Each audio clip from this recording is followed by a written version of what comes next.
So often people ask me, how quickly can this move to multipolarity, currency multipolarity take place? And I said, well, actually quicker than we often think, because as the Russian case shows, where there is necessity, it is remarkable how quickly things can happen.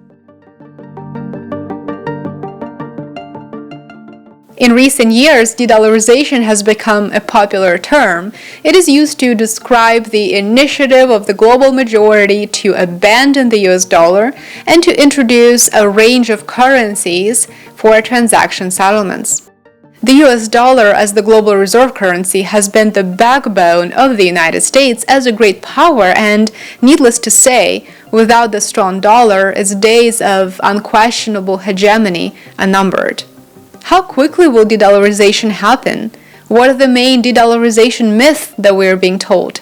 Is the global majority de-dollarizing in order to simply take revenge, to cause a power shift, or are there much deeper, much more complex reasons that nobody's talking about? Today, I have the pleasure of discussing these and other important topics that you likely won't hear anywhere else with a wonderful guest. I'm joined today by Dr. Warwick Powell. Warwick is an adjunct professor at Queensland University of Technology in Australia.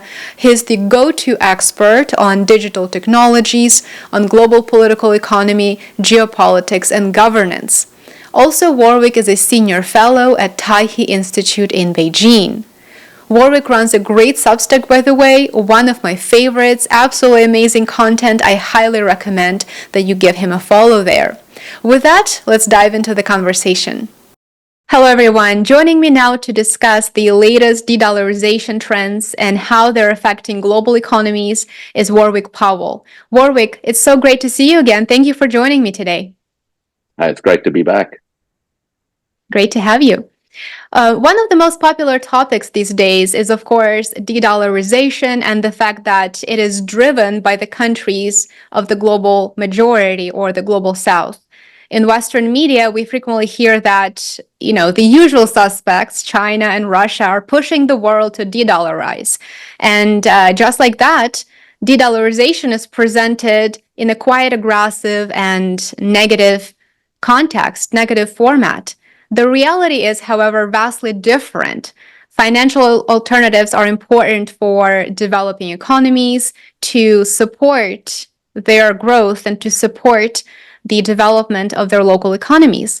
Earlier in our conversation, you suggested that a more appropriate term would be currency multipolarity instead of de-dollarization. Could you expand on that and maybe walk us through the difference between the two concepts, between de-dollarization and currency multipolarity? Sure, let's try. Now, to get our heads around these issues, it's often worthwhile taking a step back and thinking about what it is that we understand by this idea of money and currencies, and why are currencies significant within contemporary or modern economic systems. Because without that kind of foundational understanding, it's quite difficult to understand what's going on as different countries around the world adjust the ways in which they go about doing their business, tracking value and exchanging value along the way. So an important point in terms of understanding money is to appreciate that money today, fiat money, performs two core functions. The first function is that it's a unit of account. It's used as a way of accounting for what human beings would broadly describe as value, right? So it's a way of counting things. And it's important because when you are making decisions about allocating or mobilizing or committing resources or exchanging resources with others, there needs to be a way of accounting for things. On the basis of money fulfilling this role of accounting for things is that it is a medium of exchange. So money is a necessary part of a contemporary economic system which is characterized by an extensive division of labor. An extensive division of labor means that different economic agents do different things. They can't individually fulfill all of their needs. and therefore must interact with other economic agents and exchange what they do for other things. We call that business, or we call that trade. Now, when you have a complex system where there are millions of agents making these sorts of decisions every day, there is, in a sense, a disconnect between what you need today to use, the resources that you need and the resources that you've got. And therefore, money fulfills a very important role in that economic system because it enables an economic agent to bridge time between when they need something and when they've got something to get rid of.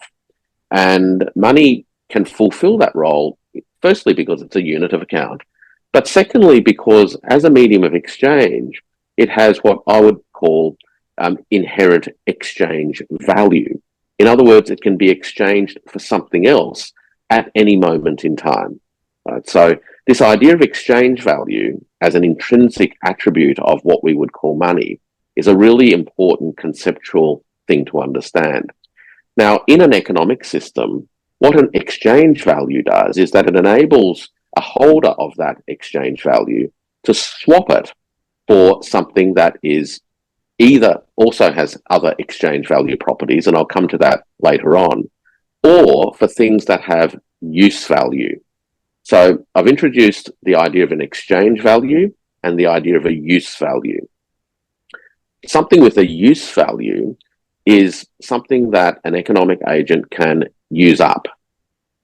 By using up, I mean either combining it with other resources to create something new, or literally consuming it as, say, a human would consume food or whatever it happens to be.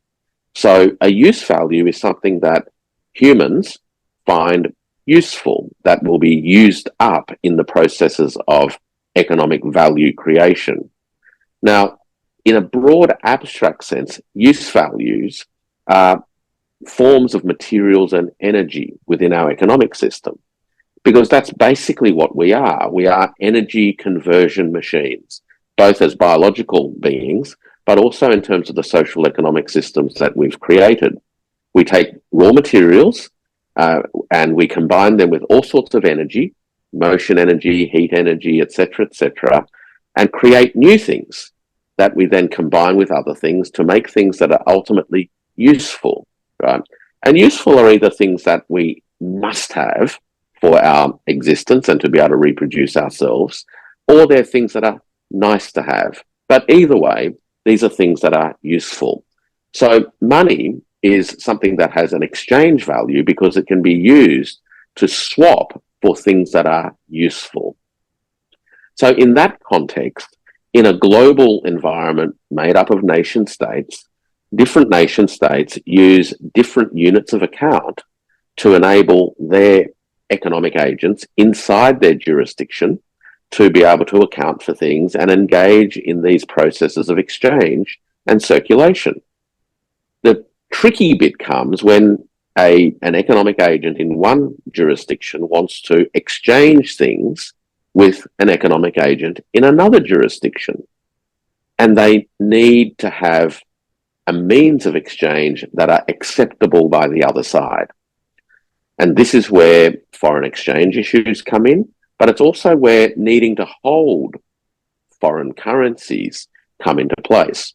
So the reason why nations need to hold reserves of the currencies of other countries is that they engage, firstly, in exchange with enterprises in those other countries.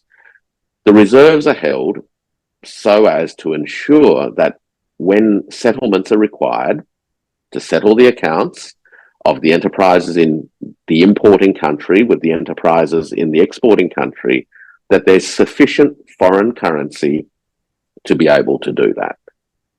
That underpins the value of holding these foreign reserves.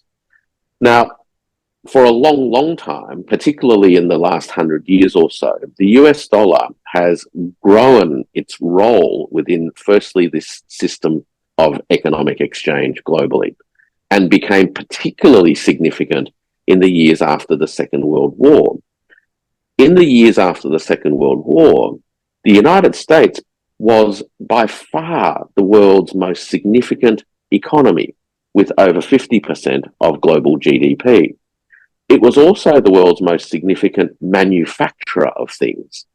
After the Second World War, most historic manufacturing resources and capabilities in Western Europe and the United Kingdom was actually destroyed. So to rebuild these places, they all needed to import things from the United States, machinery, know-how, etc., etc. And as a result of that, the US dollar's role within the economic system continued to grow. For all of these countries that were in the processes of post-war rebuilding, they all needed the ability to access and hold US dollars because they all needed to buy things from the United States. That world began to change about 25 years to 30 years ago, maybe a little bit longer, as the United States into the 1970s, so it was a little bit longer than 30 years ago, but about 40 years ago, began to import a lot more from other parts of the world. And it started to grow its trade deficit. Now, come the early 1970s, those deficits grew to a point where other nations were wanting to basically call in. And in those days, those countries had the ability to swap the IOUs for gold, right? Because the US was using United States dollars to purchase these goods from other countries because it was a great IOU. We know what the story was. Nixon came in, he decided that it was not sustainable, depegged from gold and moved into a temporary disconnection, temporary being the last 50 odd years, where the fiat basis of the US dollar's exchange value was secured. It wasn't related to any other commodity. Now, as global trade structures change, the needs of other countries to hold US dollars also evolves. So whilst countries around the world are willing to accept US dollars, and those US dollars are available without impediments and where nobody can sanction them or interfere in the use of that exchange value, that medium of exchange, to go about, buying energy, oil, gas, food, soybeans, whatever it happens to be, then there is little need for countries to worry about alternatives. But it brings with it some costs, and they are exchange rate risks. So, how much value you need to hold to be able to purchase what you need in the real world. So there's exchange rate risk, and the cost of those transactions in terms of time and also in terms of the interest rate that you're paying, because transactions took time. So to settle global transactions would take 3, 4, 5 days, sometimes a little bit longer. And the longer you took, it meant that you had to hold these currencies on your balance sheet to be able to and that cost you money. So there was a growing concern that dependency on a third-party currency for trade between countries A and B using country C's currency meant that countries A and B had foreign exchange risks and time costs and other costs. As a result of that, the practical response is to explore ways in which countries can, wherever they could, conduct exchanges without the need for this third-party currency. All of that's quite benign. Where it really becomes interesting is over the last decade or so, where US dollars and the system that tracks US dollars, which is essentially accounts held by the Fed and the messaging system, the interbank messaging system between the banks using the SWIFT network, became part of a geopolitical story explicitly. And therefore, countries began to see that their ability to safely use US dollars and US dollar denominated assets as part of their ability to go about doing their business in the world was exposed to the risks of intervention by a third party. So the currency itself as a medium of exchange, which should be unfettered, you should be able to use that whenever you need to, became exposed to risks, the risks of censorship. Now, those who have an exposure to the crypto world, of course, understands exactly what this means. The risks of a currency or of an account being censored, blocked by an authority outside of your control, and that has happened with the US dollar reserves of Afghanistan, Venezuela, and of course, we know more recently Russia. In that environment, it's unsurprising that many countries are starting to intensify their move to reduce those risks from their point of view. And to do that, we de-dollarize, meaning that we are going to reduce the extent to which we are exposed to using US dollars for what we do. But really what they're doing is increasing currency multipolarity, which is spreading the medium of exchanges that they hold to reduce their exposure to the risks that any one actor can intervene in their ability to go about doing normal trade business. So that's essentially the story, Lena. A multipolar financial system would imply that the United States dollar loses its status as a global reserve currency. China used to hold the biggest portion of US debt. It has been actively selling it for a couple of years now, but right now China's holdings of US debt hit a 14-year low. Still, it continues to be the second largest holder of US debt. Very often we hear that China and Russia are driving de-dollarization, that is their top goal.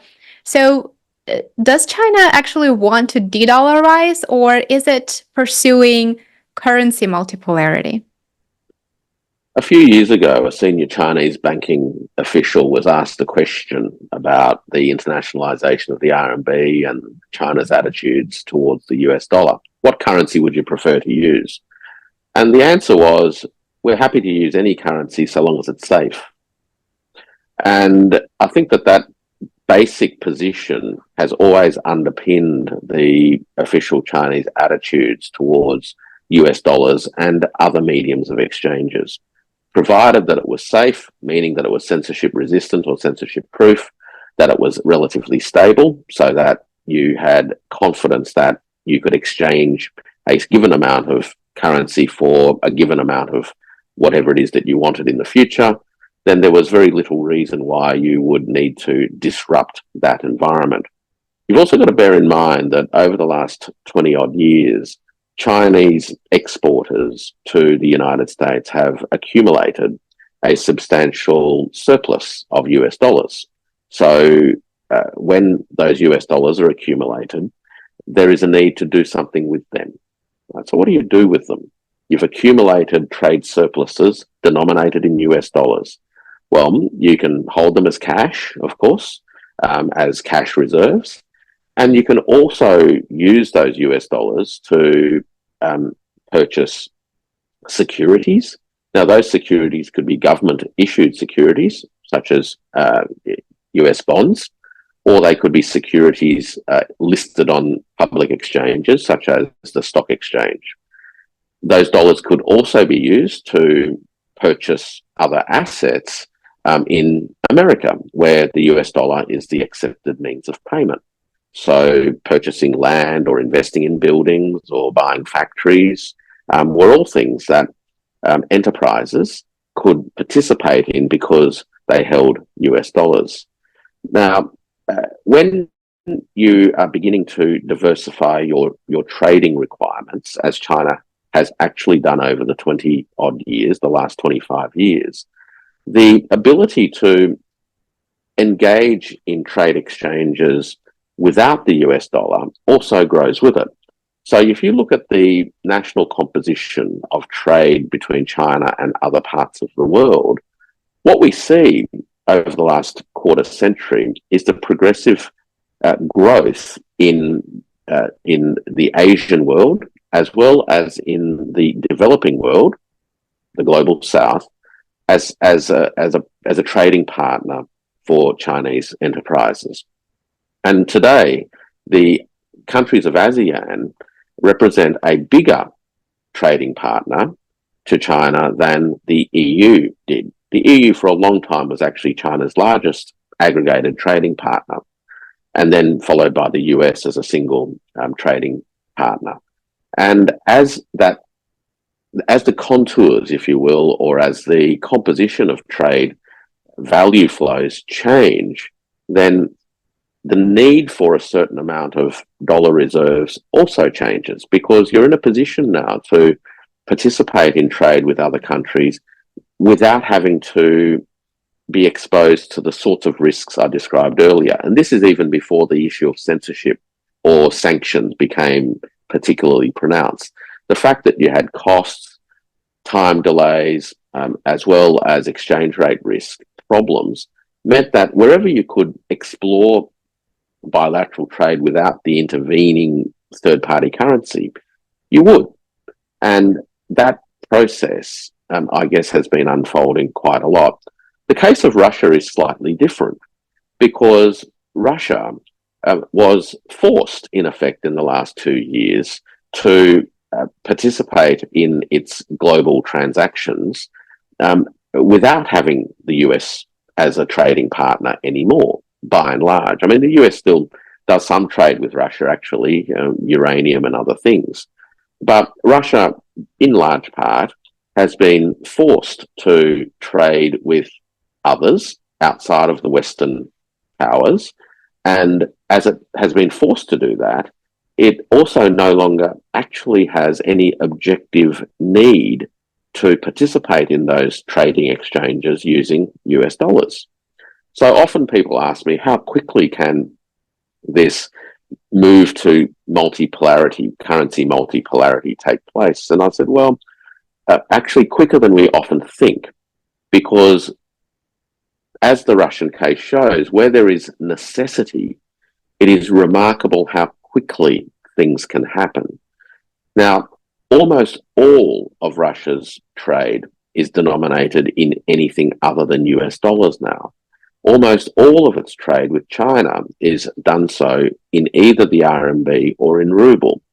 So as countries have different kinds of motivations or different drivers towards reducing their exposure to single currency risks, I think we are going to start to see a pickup in speed in the use of different currencies. Now, there are network effects, because as more and more countries participate in bilateral trade with national currencies, we are also expanding what is in effect the pool of available use values in the world that people need. And by having an extensive and expanded pool of use values, countries are able to meet their real economy requirements by engaging directly with each other. And by having more of that, we also start to get more bilateral pairs. So instead of needing the intermediating pair of the US dollar, we're able to create growing liquidity in a network of bilateral pairs. So there are network effects which actually make this happen quicker as the snowball starts to gather speed. Very interesting. And you reminded me about a recent interview that I believe happened just a couple of weeks ago, where the president of Russia said that when asked during an economic forum that took place in Vladivostok, he was asked about de-dollarization, and he alluded to exactly the same sort of reasons that you just mentioned. He said that it wasn't Russia's choice to necessarily de-dollarize, to make that a priority, but that they were put in a position where they had to seek alternatives, where the dollar was no longer available as a form of settlement to them, and so they had to seek alternatives. So when we hear Western media and maybe Western leaders say, well, China and Russia and other countries of the global south present a threat because they want to overthrow the dollar, we have to understand that it is actually the result of the actions of the West, where those countries are now in a position to seek alternatives and to devise other ways, other systems to transact and to settle transactions that would cost less because they would be able to save money on those on foreign exchange rates, right? As well as incentivize cross-border trade among regional actors, for example, or even other forms of settlements that would help them boost their economies besides just supporting the US dollar as the global reserve currency, which is essentially what they were doing and willing to do until the dollar became a weapon, effectively. Yeah, look, that's absolutely right. And it always takes more than one to tango. And provided that the US dollar was seen as a safe instrument to hold and to use, then for many people there was the cost of not doing so was inconvenience. So, but the price of now sticking to that system alone is, of course, exposure to substantial risks. The other thing to bear in mind, Lena, is that all we've talked about so far is the processes of trade, right? So using currencies as a means of settling trade. What we haven't touched on yet is the role of currencies in the mobilization of capital to enable real capital formation in economies. Building factories, buildings, implementing new technologies, mobilizing new resources, opening up new mines, creating new energy sources, or what have you. And we are also starting to see an important transformation there as well. And that goes to the way in which the United States dollar is likely to function into the future as part of the processes of capital formation in developing countries. Now, the issue here is the extent to which countries need US dollars by way of foreign direct investment or by way of loans to enable them to pursue economic development. The post-war years, of course, saw the emergence of the US dollar, as I described earlier, as the principal medium of exchange because most countries needed to purchase things from the United States as part of their economic redevelopment or development programs. Once that happens, of course, and should there be imbalances that take place, or there is a need for countries or enterprises to accelerate their processes of development, then it was necessary for them to borrow funds denominated in US dollars from either the IMF or directly, as time went by, from US private markets. And that meant that these enterprises and nations incurred and held liabilities to lenders in US dollar terms. To settle those debts, or to at least settle the interest on those debts, they needed to accumulate US dollars themselves. And to do that, they needed to sell things, right? They needed to export to generate US dollars. Now, the problem that many developing countries experienced in the world was that what they could export in terms of the revenues that they could gain from the materials that they were able to export and earn US dollars in was actually never enough to compensate for the requirements to pay interest, let alone, settle the principal when the principal became due. And that led to, unsurprisingly, financial crisis and the third world debt crises that occurred firstly in the 70s and then have reoccurred on a regular basis ever since. And the fundamental reason that happens is that the economic development, so-called, that has taken place in developing countries on the back of US dollar loans was actually never really an economic development that would enable value creation in the developing countries to a point that enabled them to accumulate sufficient surpluses to actually meet their obligations. Now, what has happened as a result of that? Well, we've obviously got all sorts of debt crises and the involvement of lenders seeking to renegotiate terms.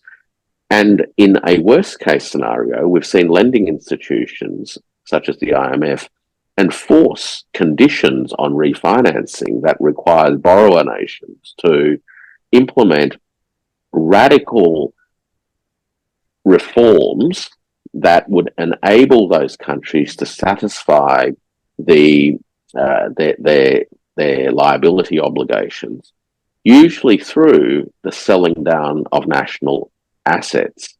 Now, the selling down of those national assets necessarily took place whereby the buyers would use US dollars to purchase those assets because the borrower country needed US dollars to pay the lender back.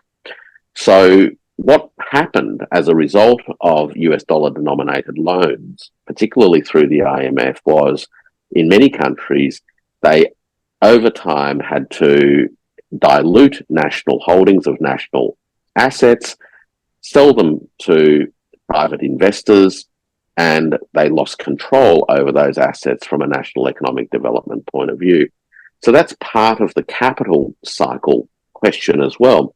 And today, in 2024, because we can see that China is now the dominant trading partner of most nations, and China is the world's largest manufacturing superpower, providing 29% of global value add in manufacturing and 35% of total manufacturing output, that countries seeking to develop, who need to import machinery or know-how, or process materials, whether it's steel, copper, wires, cables, advanced equipment, telecommunications routers, fiber optic cables, computers, etc.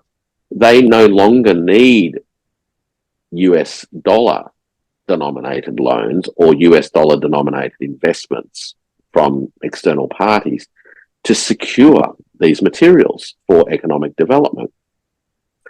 They are able to actually secure those materials for their own economic development, either by using RMB or by using some other currency.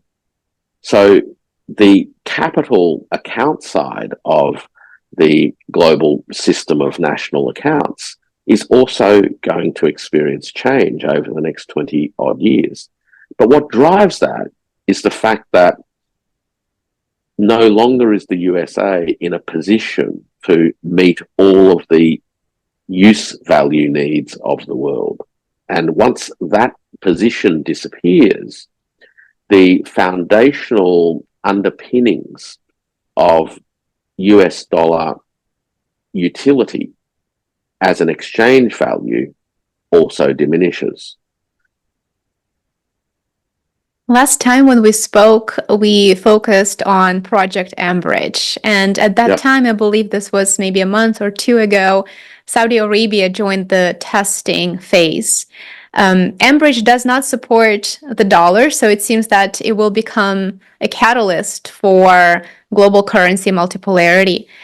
What are the most recent updates? I'm sure our viewers would be really interested to see if there are any updates and if there are any limited scope, maybe pilot programs that are planned for what's left of this year or in 2025. Yeah, look, mBridge has rolled out its MVP, and there are real value transactions now taking place across that network between participating central banks and their networks of commercial banks and their trading clients.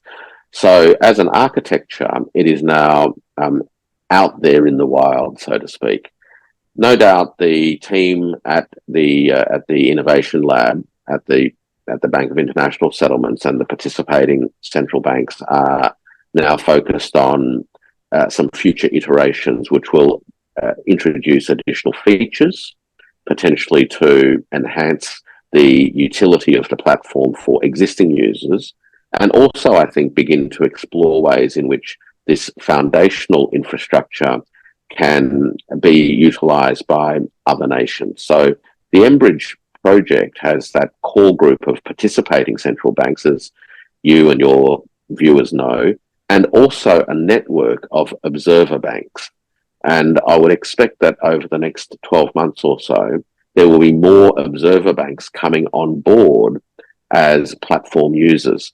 Initially, potentially through the parallel sandbox or trial platform network that exists, which is a full emulation of the real value transfer network.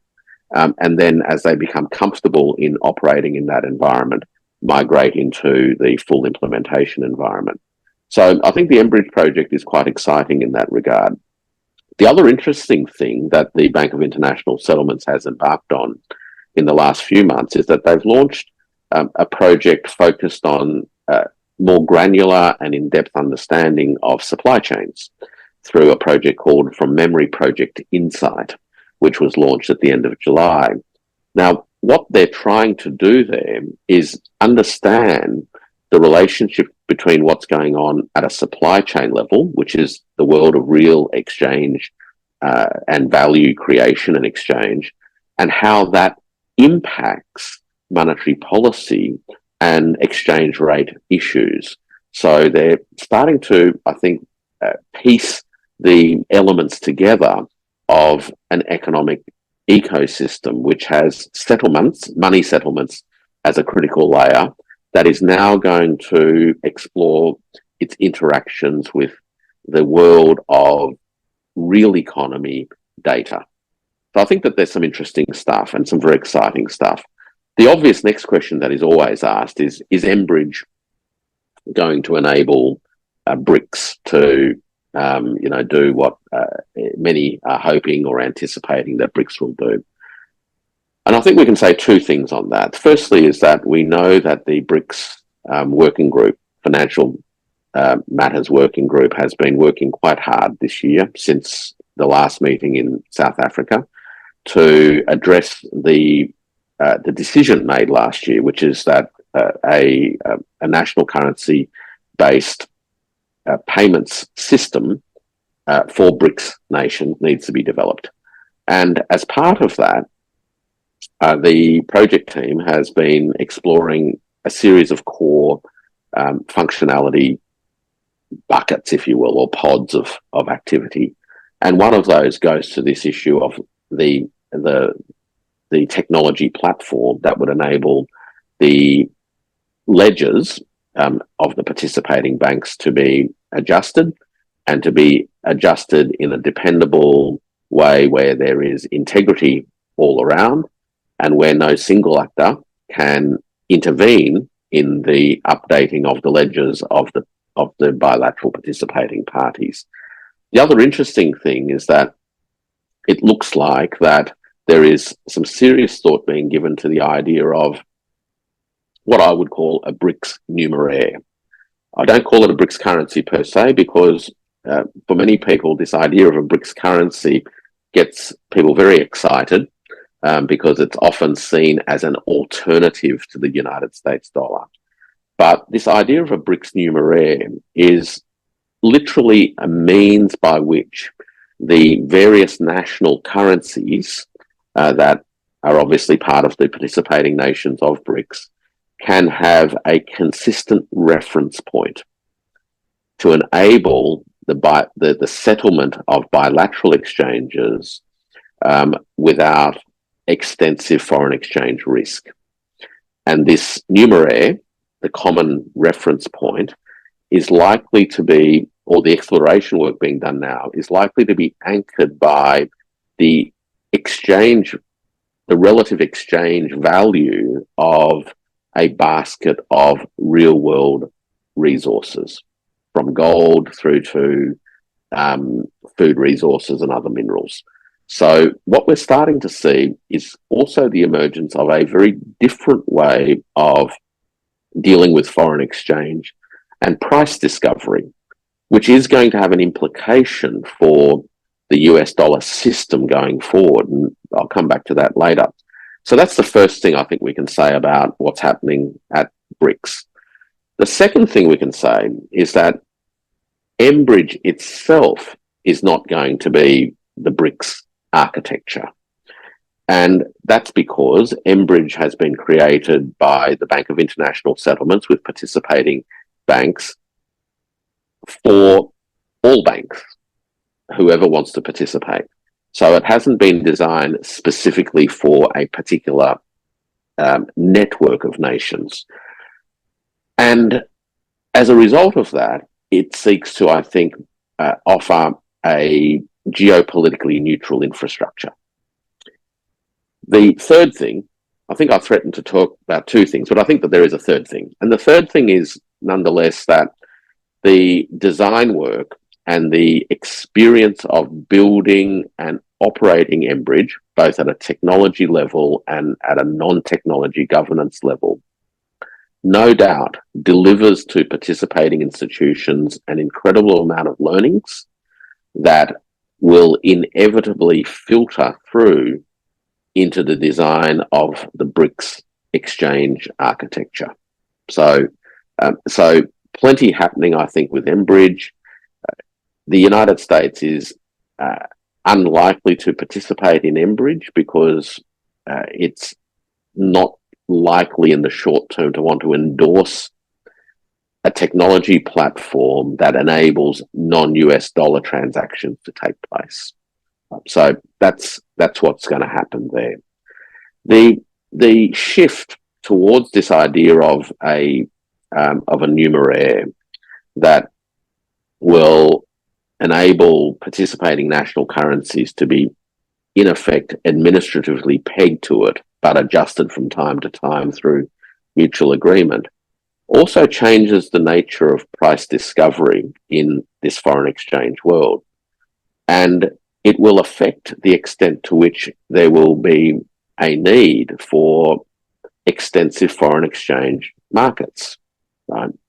So the development of this Brics architecture is likely to have a secondary impact on the extent to which there will be markets for foreign exchange and markets for foreign exchange derivatives, which of course are much bigger actually in volume terms than the annual value of real economic trade. So real economic trade, goods and services, is 40 odd trillion dollars a year, roughly. The annual value of foreign exchange and derivatives foreign exchange related derivatives is something like 1,200 trillion dollars a year. And the global derivatives market in aggregate terms, depending on what measure you use, could be in the quadrillions of dollars per year. But none of those things actually relate to the fundamental utility of money as an exchange value in terms of its ability to exchange for use values. So you've got this huge marketplace where, in effect, exchange values are being exchanged for other exchange values that generates massive monetization in profit taking and wealth creation for those who participate in those markets without actually ever contributing anything meaningful to the real economy of exchange. And in fact, it could be said that as that monetized or financialized sector of modern economies has ballooned and continues to expand, that actually draws money capital away from the real economy and towards this financialized economy.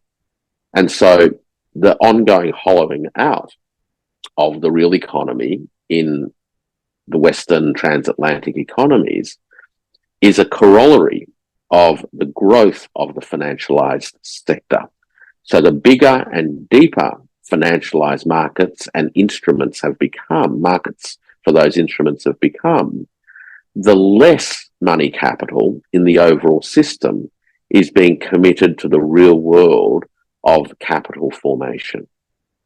So I think that's the other dimension of currency multipolarity. It's a move to progressively recalibrate the role of finance as a support act of the real economy as opposed to dominating and becoming superordinate, more important than the real economy of capital formation, energy transformation, and the creation of use values. Absolutely.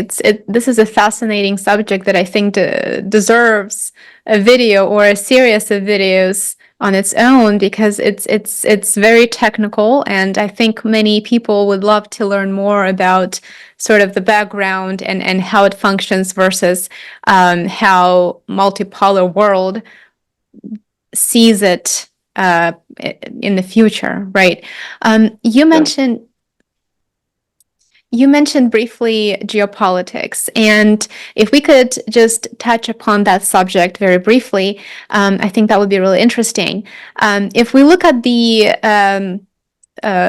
currency multipolarity, de-dollarization process from the point of view of international relations, we're likely going to notice that a state typically has three powers, right? It has political power, it has economic power, and of course it has military power. Of course, the fourth type of power is the power of opinion, or in other words, propaganda. The dollar is the backbone of economic power of the United States. In turn, the dollar or the economic power of the United States facilitates its military might, right? And the ability of the state to build it up. It enables the United States to finance close to 800 military bases around the world. So it would be safe to assume that the United States would want to preserve the status of the dollar as long as it can, and to prevent that currency multipolarity process to move forward.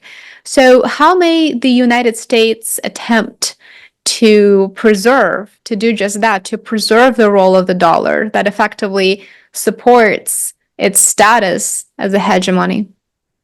Let's just go back to TORS again. So as I described right at the outset, a currency is part of a system, right? And it fulfills an important role in that it can mobilize resources by exchanging this exchange value for use values.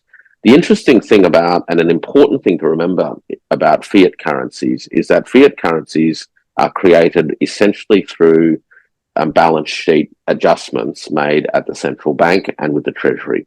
That's actually the first basis upon which fiat currencies are created. The other way in which fiat currencies are actually created in a modern monetary economy is through the creation of credit by private banks. So money, aggregate money growth in the economic system takes place through the creation of loans, right? And the creation of money at the central bank level. So the United States has had the privilege of creating a medium of exchange that is useful not only in its own jurisdiction to be able to mobilize national resources inside the United States, but it's an instrument that it has been able to use to acquire things elsewhere in the world. Very, very few other countries are actually in that position. In fact, none. The United States can print the United States dollar or create new United States dollars through private bank credit. And those holding those US dollars as mediums of exchanges can then go to anywhere in the world and use that US dollars to secure and mobilize resources in other parts of the world, buy things, right? Now, no other country can do that. The problem, if you will, for the United States going forward is if other countries in the world come to a view that if the United States wants to buy things from it, that the United States will need to transact in that country's national currency, then the United States no longer has the privilege of being able to print as much as it needs to do this. This is likely to have a significant effect on American living standards, first and foremost. The second thing is the relationship between the ability of Congress to conjure up money today, fiat money, and the way in which the political system uses those resources to mobilize the real economy. As you say, the United States currently spends somewhere in the order of $800 billion plus a year on the defense industry. Now, it could continue to do that. It just needs to keep printing the money. But the challenge in the end is the extent to which it prioritizes national real resources, energy, people, fixed capital, know-how, raw materials, etc., into a particular industry at the expense of other industries. So money in and of itself is not the issue of limitation. What's of limitation is the number of people with the right skills and the knowledges, the amount of raw materials that are available, the number of factories that exist that can do things, the number of machines that can work at a certain speed, the amount of energy that's available, and the choice that will confront the political establishment is whether or not it is willing to prioritize the maintenance of the military industrial system over the welfare of the rest of the population. Because there's a risk in doing that, of course, and that is that as the population progressively becomes more impoverished, the population ends up having to maintain its living standards by private borrowings, and we've seen that in recent times. So household borrowings are going through the roof. And at some point in time, the willingness of the public to accept this trade-off, which is Wall Street gets plenty of monetized wealth creation, the military-industrial complex gets plenty of government procurement, and Main Street or Struggle Street America progressively gets left behind. How sustainable is that as a social system? Time will tell, of course, but this is going to be the issue. The challenge for the United States will also come because there's actually an incredible amount of US dollars in the global system. So these dollars have been created over the course of the last 100 years. They have been added to, and the amount that has been added over the last 10 to 12 years in the global system has, of course, been growing through the roof. And those dollars end up having to go somewhere for something. So I described earlier how Chinese trade surpluses are then recycled in particular ways. But this is an issue for anybody who holds US dollars. If I hold US dollars, then I either hold it as cash, which is recorded actually with the Fed, or I have to exchange that for something else. So some countries are now exchanging their US dollar holdings for commodities, so-called stockpiling commodities, copper, soybeans, etc., etc. Gold is the other one. But when they do that, they're buying that from somebody. So whoever sold the gold, whoever sold the copper, whoever sold the soybeans now has the US dollars. So what do they do with the US dollars?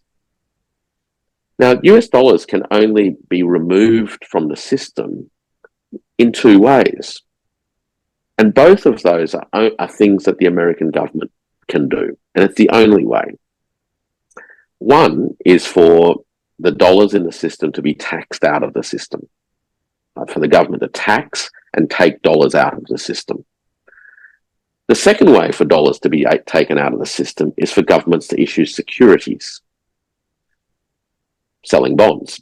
So when a government sells US dollar bonds, those with US dollars have now exchanged US dollars, which are non-interest bearing promissory notes, for interest-bearing promissory notes.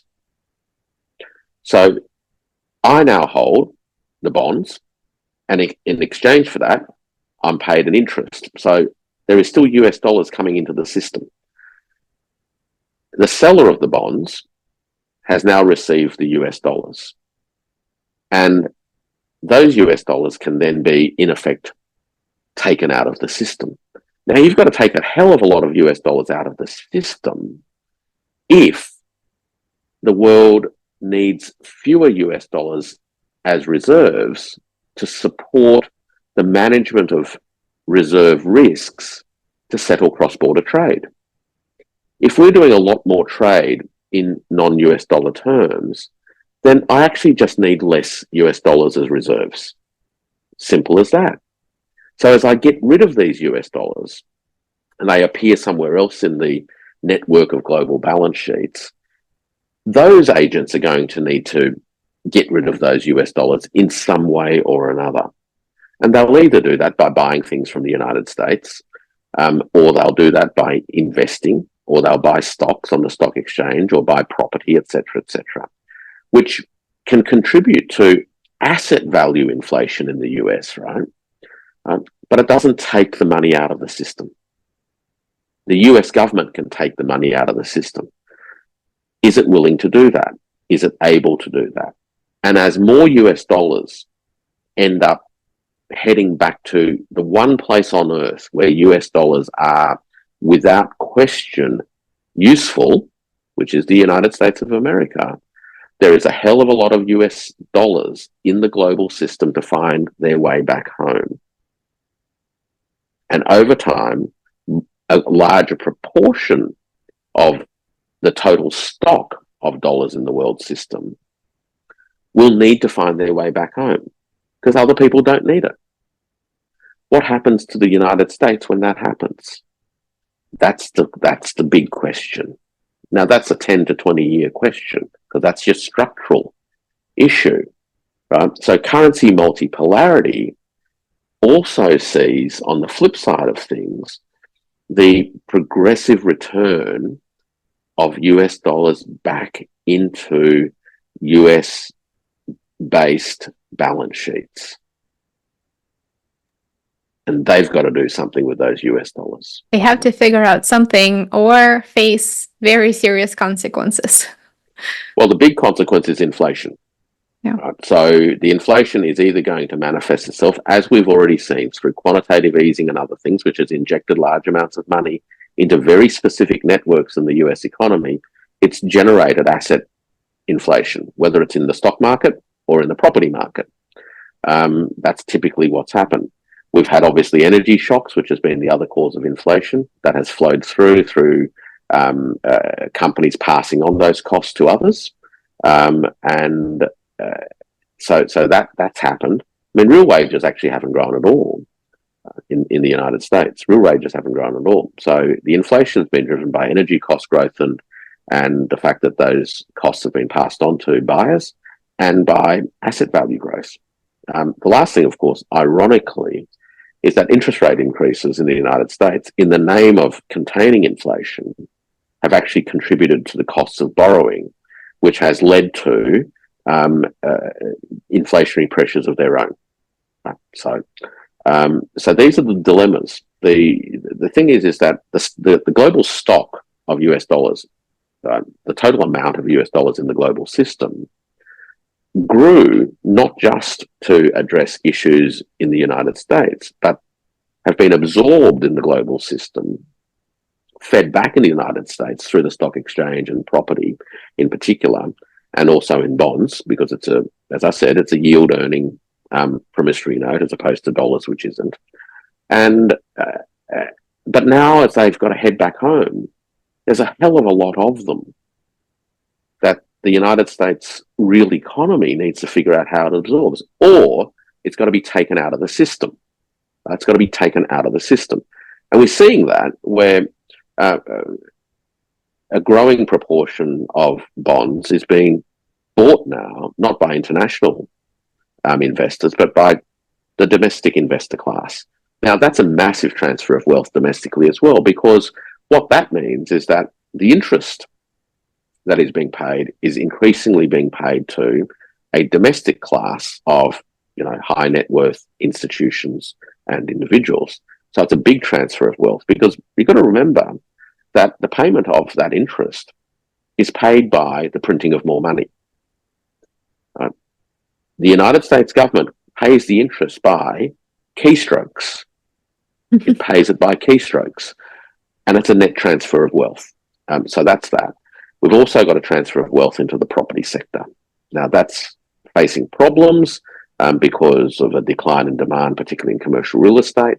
But we've also got problems in the residential market, right? With the role of private investors coming in post-global financial crisis, which has driven a very different mentality around housing as a rental class.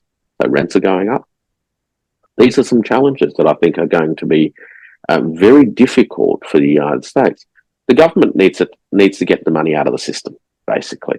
One way is through a net transfer of wealth to the wealthy through the issuance of bonds. And that will drive actually the structural problems that I described earlier, which is the continued expansion of the financialized marketplace at the expense of the real economy. Or it's going to need to tax the money out of the system. Now, by taxing the money out of the system, that also has economic impacts, right? None of which is particularly good in the short term or the medium term. This is absolutely fascinating, and I would love to hear more of your thoughts on this very subject, hopefully very soon. Warwick, thank you so much for these truly valuable insights that you shared with us today. I would absolutely love to have you back on again to continue this discussion. It's always a pleasure. Happy to be back.